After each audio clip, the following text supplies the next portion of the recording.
নমস্কার, সবাই কেমন আছেন? আশা করছি সবাই খুব ভালো আছেন আর আমিও ভালো আছি। ড্রিম লাইফ বিউটির আরও একটি নতুন ব্লগ নিয়ে আপনাদের সামনে হাজির হলাম।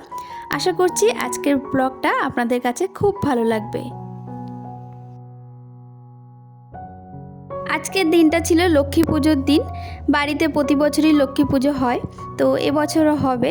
আর সকাল সকাল ঘুম থেকে উঠে পড়েছি, সমস্ত কাজ বাজ তো করতে হবে।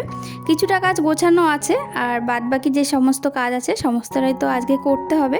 তো ঘুম থেকে উঠে সকাল সকাল আগে বাসি ঘরটা ঝাড় দিয়ে নিচ্ছি। বাড়িতে পুজো মানে কিন্তু প্রচুর কাজ। আর আমার যেহেতু একটা ছোট বাচ্চা আছে, একদম যে ছোট সেটা বলবো না, তবে যত বড় হচ্ছে তত তার দুষ্টুমি বেড়েই যাচ্ছে। তো সেটা নিয়েই আর কি সব কিছু সামলে পুজো করাটা একটু চাপের হয়ে যায়। তো এদিকে আমি ঘর ঝাড় দিয়ে ঘরটা মুছে নিচ্ছি। ওরা এখনও ঘুমোচ্ছে, ঘুম থেকে ওরা ওঠেনি। আর যতক্ষণ ওরা ঘুম থেকে ওঠে ততক্ষণ আমি যে বড় বড় কাজগুলো আছে সেগুলোই গুছিয়ে নিচ্ছি। সবার প্রথমে তো ঘরটা ঝাড় দিয়ে নিলাম, আর তারপরে এই যে ঘর দোর সমস্তটা আগেই মুছে নিচ্ছি।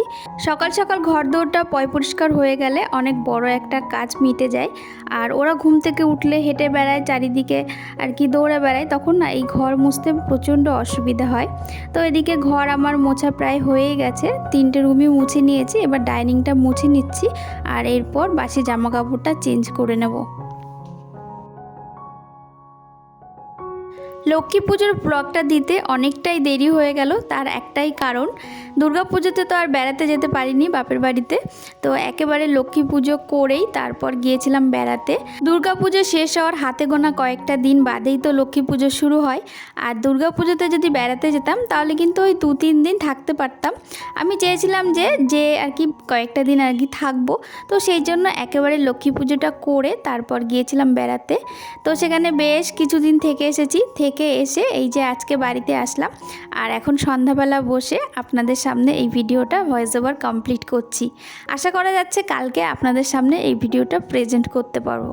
যদিও খুব ব্যস্ততার মধ্যেই আর কি পুজোটা হয়েছে, তো সেরকমভাবে খুব একটা ভিডিও রেকর্ড করতে পারিনি, তবে যতটুকু পেরেছি ততটুকুই আপনাদের সামনে শেয়ার করতে চাইছি। আর এদিকে দেখুন বাসি জামা কাপড় চেঞ্জ করে একদম ফ্রেশ হয়ে ঠাকুরের বাসন যে কয়টা আর কি লাগবে সমস্ত বাসনগুলোই বার করে নিয়েছি। সমস্তটাই যেহেতু মাজা ঘষা ছিল, একটু জল দিয়ে ধুয়ে এনে এই ঘরের মধ্যে উপুড় করে দিচ্ছি। জলটা আর কি সমস্তটা একদম ঝরে শুকিয়ে যাবে। আর যেগুলো আর কি ঠাকুরের রেগুলার ব্যবহার করা হয় সেই বাসনগুলো মেজে নিয়েছি। তো সমস্ত বাসন একেবারে ধুয়ে পরিষ্কার করে একটা ঘরের মধ্যে এই যে উপুড় করে দিচ্ছি। এইবারটা দরজা বন্ধ করে রাখবো, নাহলে কি বলুন তো, ওই ছেলে ঘুম থেকে উঠে তারপরে বাসন ধরাধরি করবে, হয়তো বিড়ালও ঢুকতে পারে। তো সেই জন্য একেবারে দরজা বন্ধ করে রেখে দেবো। এই ঘরে তো এখন আপাতত কেউ থাকে না, তো সেই জন্য। আর এই বড় বড় দুটো ড্রামের মধ্যে আগের দিন রাত্রেবেলা খই বেছে একদম রেখে দিয়েছি, কারণ খইয়ের মধ্যে অনেক ধান থাকে। তো সেগুলো ভালো করে বেছে রেখে দিয়েছি, খই পাক হবে।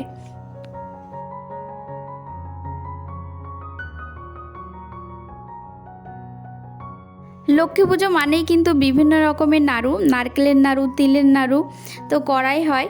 তো আমাদের বাড়িতে আজকে নারকেলের নাড়ু করা হবে, তবে খুব একটা বেশি করা যাবে না, কারণ নারকেল না একদম পাওয়া যায়নি। অনেক কষ্টে জোগাড় করা হয়েছে 3টে নারকেল।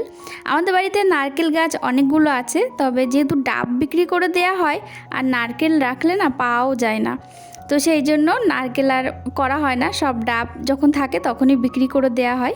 তো এখানে 3টে নারকেল জোগাড় করা হয়েছে। তো নারকেলগুলো বড় বড় আছে, তো এই 3টে নারকেলের নাড়ু বানানো হবে। তো সেই জন্য আমি নারকেলগুলো কুড়িয়ে নিচ্ছি। আর এখানে দেখুন ছেলে এসেছে, এসে ও নারকেল খাওয়া শুরু করে দিয়েছে।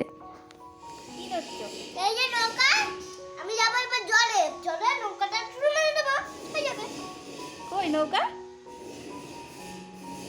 তুমি ভেঙো না, ঠিক আছে?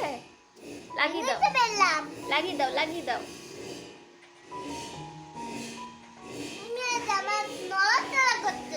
ঠিক আছে, এদিকে মা গুড় জাল দিচ্ছে খই পাক দেওয়ার জন্য। আর এটা হচ্ছে আমাদের নতুন রান্নাঘর, এখনও পর্যন্ত পুরোটা কমপ্লিট হয়নি, এখনও একটু বাকি আছে। তো পুরোটা কমপ্লিট হওয়ার পরেই এই রান্নাঘরে রান্না শুরু হবে। তো তার আগে পুজোর রান্না বান্না এই ঘরেই করা হচ্ছে। এখানে 1 কেজি মতো খই আছে, আর সমস্ত খইটাই খই পাক দেওয়া হচ্ছে। আর আমাদের বাড়িতে খই পাক, তিলের নাড়ু আর নারকেলের নাড়ু এটাই প্রসাদ হিসাবে বানানো হচ্ছে। তো এগুলো সব জোগাড় করতে করতে কিন্তু অনেকটাই বেলা হয়ে গিয়েছে। আর পুজো তো হবে রাত্রে, আর লক্ষ্মী পুজোর ব্রাহ্মণ তো পাওয়াই যায় না। প্রতিটা বাড়িতে যেহেতু পুজো হয় সেহেতু কিন্তু ব্রাহ্মণ দিয়ে পুজো করাতে করাতে অনেকটা রাত হয়ে যায়। তো এদিকে খই পাক দেওয়া হয়ে গেছে, তার সাথে নাড়ুও বানানো হয়ে গেছে। আর এরপর পুজোর সমস্ত কিছু গুছিয়ে নেব।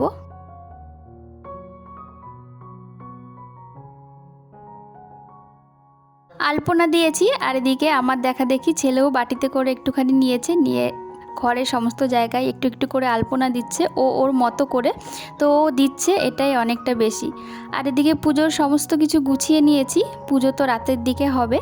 তো চলুন আজকের ব্লগটা এখানেই শেষ করছি। আজকের ছোট্ট ব্লগটা আপনাদের কাছে কেমন লাগলো অবশ্যই কমেন্টের মাধ্যমে জানাবেন।